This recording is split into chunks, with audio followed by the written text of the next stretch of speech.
Doctor Baba Saheb Ambedkar का नाम लेते हैं तो उसकी उज्जवल दृष्टि आंखों के सामने खड़ी हो जाती है।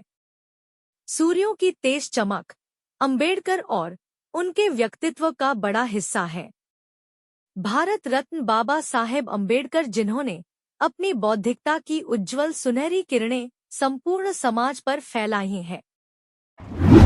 भारत रत्न डॉक्टर भीमराव अंबेडकर की यह फोटो और बाबा साहेब अम्बेडकर की मूर्तियां सोशल मीडिया से लेकर इलेक्ट्रॉनिक मीडिया में दिखाई जा रही है। डॉक्टर बाबा साहेब भीमराव अंबेडकर की मूर्ति में इशारा करती उंगली का क्या अर्थ है? आइए इसे समझते हैं। एक कहानी के माध्यम से इसका सच्चा इतिहास जानने के लिए वीडियो को पूरा देखें और वीडियो को लाइक, शेयर और सब्सक्राइब करना ना भूले। एक बार की बात है, एक बच्चा अपने पिता के साथ बाबा साहेब की जयंती पर निकाली गई भव्य रैली में गया था। रैली में चारों तरफ उत्साह था। बाबा साहेब के विचारों की गूंज थी और उनकी प्रतिमाएं सजी हुई थी। रैली से लौटने के बाद बच्चे के मन में कई सवाल उठने लगे थे। घर पहुंचकर उसने अपने पिता से पूछा, पिताजी, बाबा साहेब हमेशा सूट बूट में ही क्यों रहते थे? तब पिता ने बच्चे के सिर पर हाथ फेरते हुए कहा, बेटा, बाबा साहेब का सूट बूट पहनना एक प्रतीक था। उन्होंने बताया, जब बाबा साहेब छोटे थे तब समाज में छुआछूत अपने चरम पर थी। स्कूल में भी उन्हें पानी पीने के लिए किसी ऊंची जाति के चपरासी या शिक्षक पर निर्भर रहना पड़ता था। वे अपने हाथ से पानी नहीं छू सकते थे। सोचो बेटा, कैसी थी वो पीड़ा जब इंसान को इंसान नहीं समझा जाता था। लेकिन बाबा साहेब ने कभी हार नहीं मानी।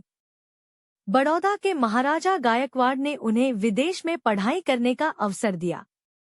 लेकिन जब वे विदेश से लौटे तो पाया कि भारत में स्थिति वैसी ही थी। तब उन्होंने ठान लिया था कि वे अपने समाज को आत्मसम्मान और समानता दिलाएंगे। पिता ने आगे कहा, बाबा साहेब ने सूट बूट पहनकर हमें यह संदेश दिया कि हमारे समाज के लोग भी आत्मसम्मान के साथ जी सकते हैं। वे चाहते थे कि हर कोई खुद को सम्मानित महसूस करे। बेटा, उनका पहनावा एक प्रेरणा था और वे यह दिखाना चाहते थे कि आत्मसम्मान और आत्मविश्वास के साथ ही समाज का विकास संभव है। बच्चे ने मुस्कुराते हुए कहा, पिताजी, मैं भी आज से अपना आत्मसम्मान हमेशा बनाए रखूंगा। आइए देखते हैं बाबा साहेब के कलम का महत्व। बच्चे ने फिर पूछा, पिताजी, बाबा साहेब की जेब में हमेशा पेन क्यों रहता था? पिता ने जवाब दिया, बेटा, बाबा साहेब के लिए कलम एक आधुनिक बुलंद तलवार थी। उन्होंने समझाया, यह सिर्फ एक पेन नहीं थी, बल्कि शिक्षा और ज्ञान का प्रतीक थी। बाबा साहेब मानते थे कि शिक्षा ही वह शक्ति है जो किसी भी समाज को गुलामी से आजादी तक ले जा सकती है। उन्होंने अपनी कलम से न केवल भारतीय संविधान लिखा, बल्कि समाज को जागरूक करने का सबसे बड़ा प्रयास किया। बच्चा चहकते हुए बोला, पिताजी, मैं भी आज से अपनी जेब में पेन रखूंगा और खूब पढ़ाई करूंगा। अब आइए देखते हैं उंगली का इशारा और संविधान की ताकत। इसके बाद बच्चे ने एक और सवाल पूछा, पिताजी, बाबा साहेब की मूर्ति में उनकी उंगली एक दिशा में इशारा क्यों करती है और उनके हाथ में कौन सी किताब है? पिता ने गहरी सांस लेते हुए कहा, बेटा, बाबा साहेब की उंगली हमें यह याद दिलाती है कि हम इस देश के असली शासक हैं। उनका इशारा इस बात का प्रतीक है कि हमें अपने अधिकारों और कर्तव्यों को समझना होगा। हमें शिक्षित होना होगा, अपने लिए योग्य नेताओं को संसद में भेजना होगा और अपने संविधान का सम्मान करना होगा। उन्होंने बताया, जो किताब बाबा साहेब के हाथ में है वह भारतीय संविधान के जनक है। यह संविधान सभी भारतीयों को समानता, स्वतंत्रता, न्याय और बंधुत्व का अधिकार देता है। पिताजी ने गर्व से कहा, बेटा, इस संविधान ने हमें इंसानियत के साथ जीने का अधिकार दिया है। बाबा साहेब ने इस संविधान को बनाते वक्त यह सुनिश्चित किया कि हर जाति, हर वर्ग और हर धर्म के लोगों को समान अवसर मिले। अब देखे बच्चे का वो संकल्प जो हम सभी को करना चाहिए। बच्चा अब समझ चुका था। उसने अपने पिता से कहा, पिताजी, मैं भी बाबा साहेब के दिखाए मार्ग पर चलूंगा।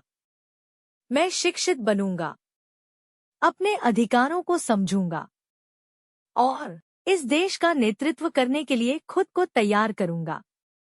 बाबा साहेब का अमूल्य संदेश। दोस्तों, बाबा साहेब ने कहा था, मेरी जय जयकार करने के बजाय मेरे विचारों और मेरे दिखाए मार्ग का अनुसरण करें।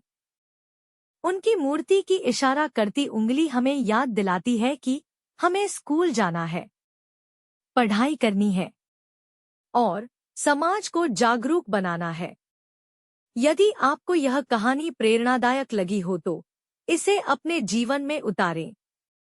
बाबा साहेब की विरासत को केवल याद न करें, बल्कि उसे जिए। बाबा साहेब के अधूरे कार्यों को आगे बढ़ाने का प्रण लेने का दिन है। उनके वंशज, जो चौथी पीढ़ी में भी समाज के दलित, वंचित और कमजोर वर्गों के अधिकारों और न्याय के लिए कार्य कर रहे हैं, बाबा साहेब की शिक्षा को जीवित रखे हुए हैं।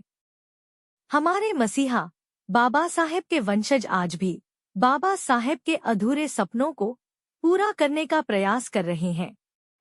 उनके इस समर्पण और प्रयास को कोटि कोटि नमन।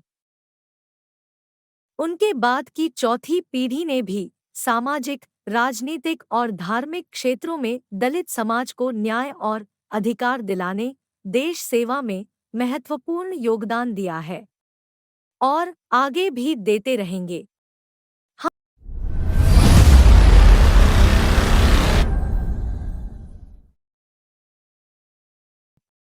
जय भीम।